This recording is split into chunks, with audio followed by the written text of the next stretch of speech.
Good morning once again. Today we are going to start our exercise 5.3 with question number 10.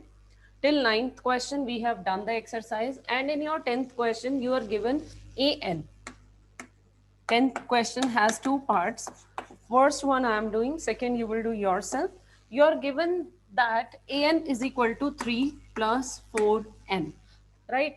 When they are giving you the expression in terms of N, that means they are giving you the formula for AN of any sequence, of any progression we can say. ठीक है, okay क्योंकि इन्होंने formula दे दिया इसीलिए ये progression है. इसमें आप n की वैल्यू को 1 2 3 पुट करेंगे, you will get the value of a1 a2 a3. ठीक है, सो एक बार 1 पुट करते हैं.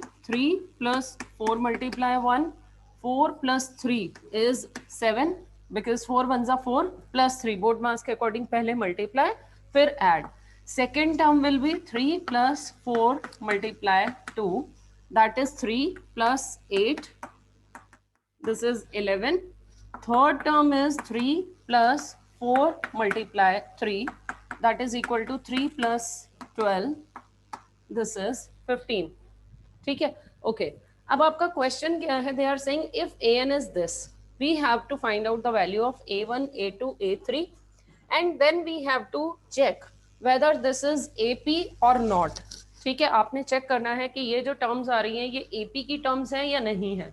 If they are making AP, then you have to find out the sum of first 15 terms of this AP. So let me check whether this is AP or not. Okay, so उसके लिए आप क्या check करेंगे? Second term में से first term हम check करते हैं कॉमन डिफरेंस सेम है या नहीं है. सो a2 माइनस a1 11 माइनस 7 4. फिर चेक करते हैं a3 minus a2 third term में से second term minus. Third term is 15, second term is 11. Here also the difference is 4. Now because difference is same, so this is an AP. ठीक है, ये आपका difference इनका same हो जाता है. सो this is an AP. If this is an AP, do we have the first term of this AP? Yes, this is 7. Do we have the common difference? This is 4. And then we have to find out the sum of first 15 terms. यहाँ पे लिख रही हूँ मैं with first term as 7 and D is equal to 4. Now to find out sum of 15 terms, let me apply the formula. ऊपर से erase कर रही हूँ. S15, that means you have to take n as 15, right? N upon 2 means 15 upon 2, 2a plus n minus 1. मैं n की जगह पे 15 put कर रही हूँ, multiply d. This is equal to 15 upon 2, 2 multiply a and d you have now, 2 into 7 plus 15 minus 1 is 14 and multiply 4. ठीक है, चलिए इसको आगे सिंप्लीफाई करते हैं. You will get this to be equal to 15 upon 2 multiply 14 plus 56 and 14 plus 56 is 70.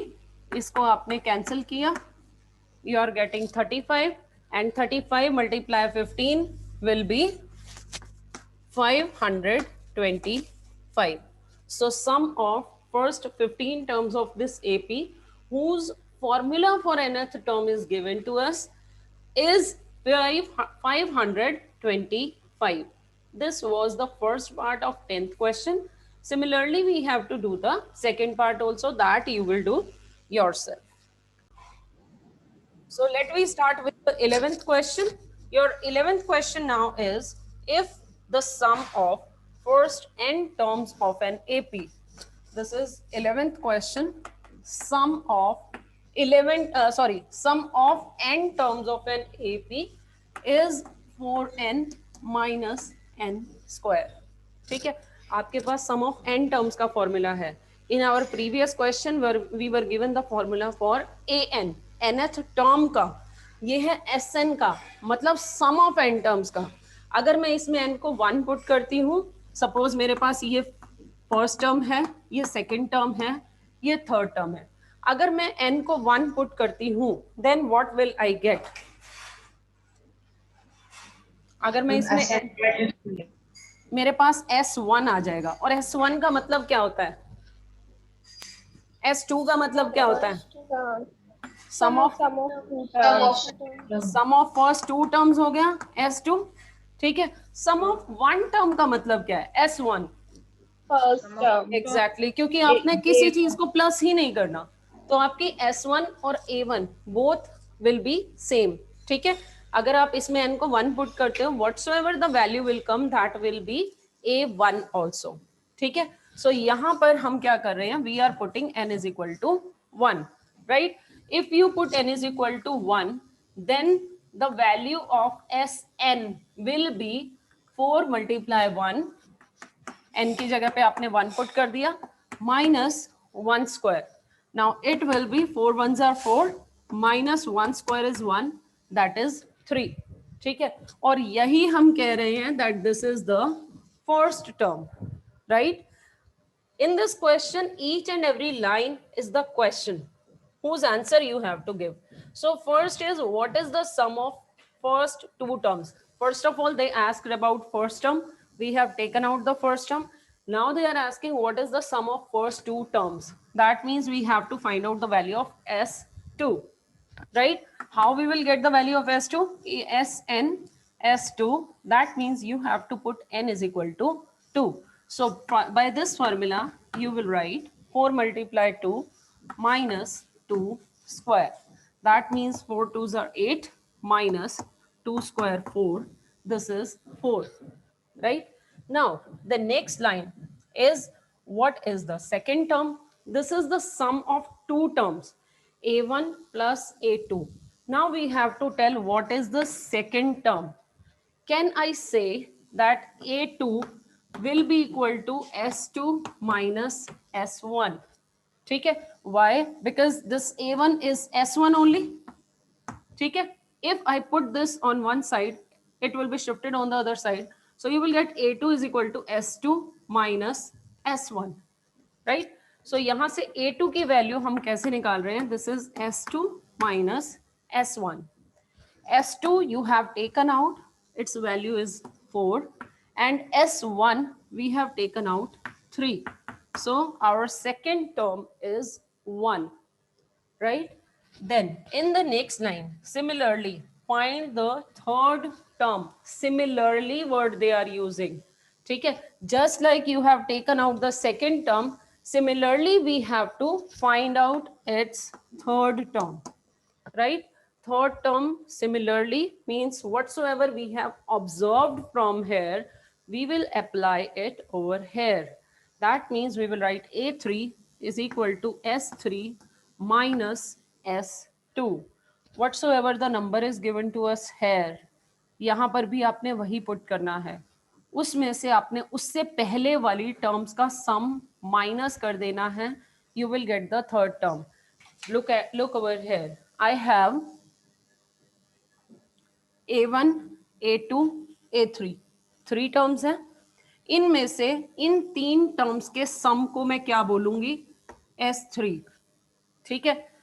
इन 2 के सम को मैं बोलूंगी S2.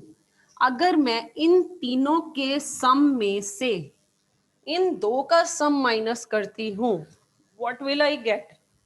I will get the third term. If I यहाँ पे मैं कुछ नंबर्स ले लेती हूँ. मेरे पास सपोज AP है 1 3 5. What is the sum of first two terms? Sum of first two terms is 3 plus 1 4. Sum of three terms is 9, right? अगर मैं S3 में से S2 माइनस करती हूं तो मेरे पास क्या आ रहा है? 9 minus 4, I am getting 5. But what is this 5? This is the third term. ठीक है. So A3 is equal to S3 minus S2, right? If I have one more term here, let this is 7. Now sum of 3 terms is 9 and sum of 4 terms will be कितना? 16. ठीक है. अब S4 minus S3 बताइए कितना आ रहा है? 16 minus 9, it is coming out to be 7. But what is 7? 7 is the fourth term.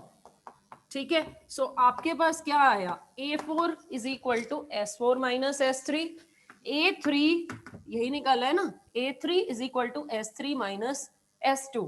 ठीक है, तो हमने यहां से एक फॉर्मूला डिराइव किया है, जो भी टर्म आपको चाहिए उतनी टर्म्स के सम में से उससे वन लेस करके जो बाकी टर्म्स हैं उनका सम अगर आप माइनस करते हैं, you will get that term. ठीक है, चार टर्म्स के सम में से तीन टर्म्स का सम माइनस करेंगे, then you will get the fourth term.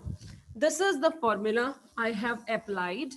यहां से मुझे ये मिला, देखो दोबारा से, S1 जब मैंने n को 1 पुट किया इस फॉर्मूला में, मेरे पास S1 आ गया, बट S1 ही A1 होता है, right. Then I put n is equal to 2, मेरे पास सम ऑफ टू टर्म्स आ गया. ठीक है, ये दो टर्म्स का सम है 4. अगर मेरे पास पहली टर्म 3 है, ये दूसरी टर्म है, इन दोनों का सम 4 है, तो ये टर्म क्या होनी चाहिए, इट मस्ट बी 1. तो ये आपकी 1 आती है. ठीक है, कहां से आई, जब आपने इनके सम में से इसे माइनस किया, इसीलिए हमने यहां पर लिखा है सेकेंड टर्म कैसे आई है, जब मैंने दो के सम में से पहली सम माइनस किया, right. So I am getting the second term. Now question में इन्होंने बोला है सिमिलरली. अगर सिमिलरली ना बोलते तो हमारे लिए क्वेश्चन और इजी हो जाता. सिमिलरली का मतलब आपने A3 third term find out करनी है, which will be S3 minus S2. Three terms के सम में से टू टर्म्स का सम माइनस कर दो, आपके पास ऑटोमेटिकली थर्ड टर्म बच जाएगी. ठीक है, ओके. चलो अब S3 कैसे निकालें, उसके लिए S3 यहाँ पे आएगा. ठीक है, मैं यहीं पे पुट कर रही हूँ. S3 मेरा है 4 इंटू 3 माइनस 3 स्क्वायर, ये तो S3 हो गया. इसमें से माइनस क्या करना है, S2. Do we have S2? Yes, this is 4. इसको सिंप्लीफाई करो, कितना आ जाएगा, 12 minus 9 minus 4. And what is 12 minus 9? 3 minus 4, this is minus 1. ये आपकी थर्ड टर्म आई है. ठीक है, okay. Then we have to find out the value of 10th term. Now let me know how will we find out the value of A10. Just like we have derived the formula, A2 is equal to S2 minus S1, A3 is equal to S3 minus S2, we can write A10 is equal to S10 minus S9, right? Okay, so S10 के लिए फिर वापस formula पे जाना पड़ेगा. We will have to put n is equal to 10. मैं S10 यहाँ लिखूंगी और S9 मैं इस ब्रैकेट में लिख रही हूँ, right. So S10 will be 4 multiply 10 minus 10 square, यहाँ से लिखा है. ठीक है, फिर S9 के लिए यहीं जाना पड़ेगा. Now I will put n is equal to 9. 4 into 9 minus 9 square. So it will be 40 minus 100 minus 36 minus 81. Let me know its value.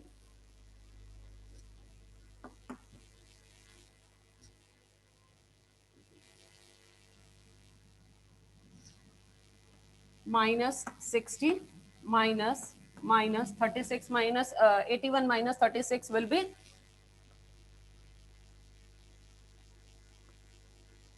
minus 45. ठीक है, okay. So minus 60 minus plus 45, minus 60 plus 45, it will be minus 15. ठीक है, this is the value of A10. But still the question is left. We have to write its nth term also. Yes, I will explain. Just wait.